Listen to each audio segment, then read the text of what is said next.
E aí, colegas, bora de bolos?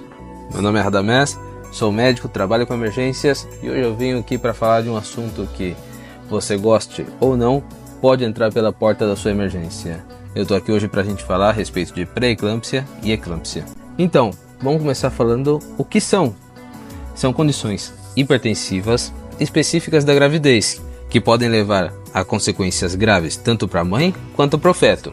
Então vamos lá, vamos começar primeiro pela definição. O que é pré-eclâmpsia? É aquela síndrome que é caracterizada pela hipertensão arterial. Aqui a gente vai definir ela como maior a 140-90 milímetros de mercúrio após 20 semanas de gestação, associada à proteinúria. E como a gente vai medir essa proteinúria? Primeiro, no pronto-socorro, a gente vai pensar na relação de proteína creatinina maior 0,3 ou eventualmente a gente também pode ter maior 300 miligramas na urina de 24 horas. E sinais de disfunção orgânica, mesmo sem a proteinúria. E quais são essas disfunções orgânicas? Vamos pensar a respeito de tudo que está relacionado principalmente a órgãos importantes, como o fígado. Vamos ver elevação da enzima hepática, TGO e TGP tem que estar pelo menos 2 vezes maior ao limite superior. E também a plaquetopenia. Quanto é a plaquetopenia aqui? Menor a 100 mil por milímetro cúbico. Além disso, podemos encontrar também insuficiência renal, definida pela duplicação da creatinina de base da paciente, ou eventualmente uma creatinina maior a 1,1 ou 1,2, segundo o laboratório, miligramas por decilitro. Além disso, podemos também encontrar edema pulmonar e também sintomas neurológicos e visuais, que esses são os que geralmente chamam mais a atenção da paciente, são os que se apresentam e que o paciente, quando fala a respeito disso, já sabemos onde nos estamos encontrando. A cefaleia persistente, principalmente na região frontal, além disso, presença de escotomas e depois, quando tudo se complica mais, vamos partir para as convulsões. E aí, mudamos de definição. Quando adicionamos convulsões a tudo isso, já estamos falando de eclâmpsia. As convulsões elas podem ser tônico-clônicas e elas não devem ser atribuídas a outras causas. Lembre-se que os pacientes podem ter mais de uma doença ao mesmo tempo, mas nesse caso, sabendo de que não temos antecedentes de convulsão numa paciente, podemos atribuir a eclâmpsia. Quero deixar aqui, a parte disso tudo, alguns sintomas que costumam estar presentes, mas não necessariamente são necessários para fechar diagnóstico, como por exemplo a dor epigástrica ou em hipocôndrio direito, que é um sinal da distensão capsular hepática.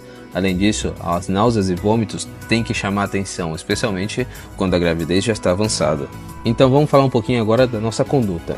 Quando falamos de pré-eclâmpsia, primeira avaliação inicial, vamos confirmar o diagnóstico com exames laboratoriais. Vamos pedir hemograma, função renal, função hepática, vamos precisar de uma proteinúria e também vai ser necessário avaliar também a vitalidade fetal. Como a gente vai fazer? Ultrassom Doppler e ou cardiotocografia. E o tratamento vai ser principalmente controle pressórico. A gente tem alguns antihipertensivos que são de escolha no caso da grávida. Entre eles vão estar a hidralazina, o labetalol ou o nifedipino. Para hipertensão, no caso desses pacientes que devem ser tratados de forma imediata, vamos utilizar, no caso do labetalol, uma dose inicial de 20 mg IV, seguidos por 40 até 80 mg a cada 10 a 15 minutos, até chegar ao controle da pressão arterial. Lembrem-se que temos dose máxima, que é de 300 mg. No caso do uso do labetalol, uma das principais preocupações em relação à bradicardia associada. Fiquem tranquilos, aqui a gente vai ter um efeito muito mais associado à diminuição da pressão arterial que à bradicardia, então pode utilizar. Já a hidralazina, vamos utilizar doses de 5 até 10 mg IV a cada 20 a 30 minutos até eu conseguir chegar ao controle da pressão. E finalmente, a nossa droga aqui está mais disponível que a nifedipina. Ela é via oral, hein? Então, a dose é de 10 a 20 mg repetida após 30 minutos se necessário. Vamos evitar aí o uso sublingual, hein? O importante, independentemente da droga que você encontre ou que você utilize, vai ser a redução da pressão arterial para valores entre 140 até 150 milímetros de mercúrio para a sistólica e 90 até 100 milímetros de mercúrio para a diastólica. O importante aqui é evitar as quedas bruscas de pressão, que isso podem comprometer a perfusão placentária e também a perfusão cerebral da nossa gestante. E, além do nosso tratamento para a pressão arterial, vamos evitar a nossa complicação, que é a convulsão. E como fazemos essa prevenção da convulsão nesse quadro, que caracterizaria uma eclâmpsia? Vamos utilizar sulfato de magnésio. Existem muitos esquemas. Eu vou detalhar um aqui para vocês, que é justamente para não complicar algo que a gente está tentando fazer simples. Esse esquema aqui que eu vou indicar, a dose de ataque é de 4 a 6 gramas IV diluídos em 100 ml de solução fisiológica, infundidos de 15 a 20 minutos, mais a manutenção. Olha, a manutenção é obrigatória, hein? Não vai fazer só dose de ataque. É de 1 a 2 gramas por hora em infusão contínua IV. E como que eu vou montar essa minha solução? Por causa da manutenção, eu vou diluir 5 gramas de sulfato de magnésio em 500 ml de soro fisiológico e vou infundir ele de 20 a 40 ml por hora. E eu vou manter essa infusão durante 24 horas, durante o pós-parto ou desde a minha última convulsão.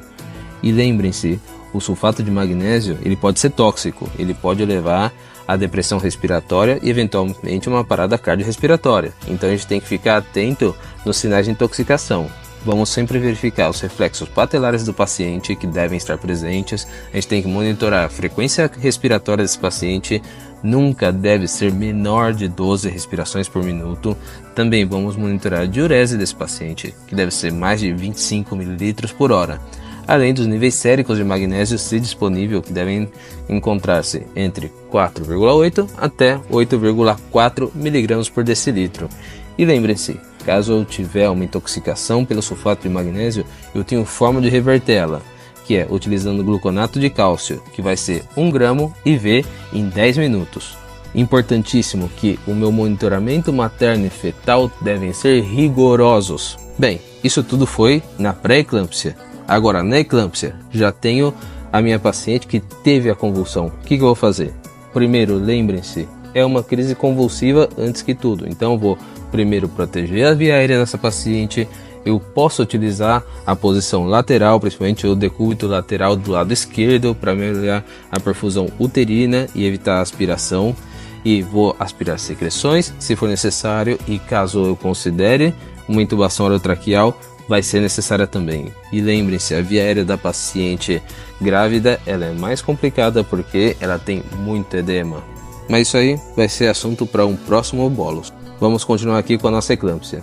Bem, vamos fazer então a monitorização contínua da pressão arterial dessa paciente, a frequência cardíaca, a saturação, diurese. A gente vai fazer a monitorização fetal e o tratamento para a convulsão vai ser sulfato de magnésio, na mesma dose que a prevenção.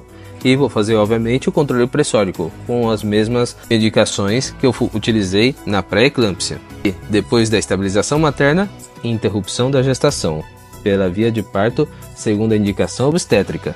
Eu quero deixar aqui duas notas de esclarecimento. A primeira é a respeito do monitoramento pós-parto.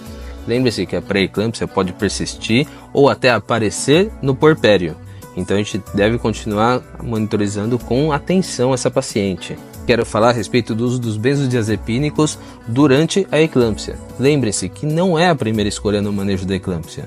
Isso porque a eficácia é inferior ao sulfato de magnésio. Temos muitos estudos que comparam e demonstram que os benzodiazepínicos, como o diazepam, não é mais eficaz que o sulfato de magnésio e, além disso, ele apresenta malefícios, como, por exemplo, a depressão respiratória, a sedação excessiva, que pode complicar o manejo clínico dessa condição. A única indicação do uso de benzodiazepinas durante o tratamento da eclâmpsia é no caso de alergia ao sulfato de magnésio, que é um caso raríssimo, ou eventualmente a falta de disponibilidade do sulfato de magnésio.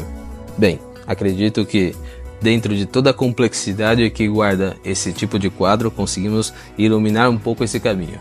Espero que tenha ajudado e, de forma rápida, conseguimos levar informação de qualidade, como sempre aqui no Bolos de Emergência. É isso aí, pessoal. Não se esqueçam de compartilhar esse capítulo com todo mundo que trabalha no serviço de emergências. Lembrem-se de seguir a gente nas redes sociais, no Instagram, @Bolos de Emergências, e procurem a gente no Spotify, @Bolos de Emergências. É isso aí, pessoal. Até a próxima. Abraço.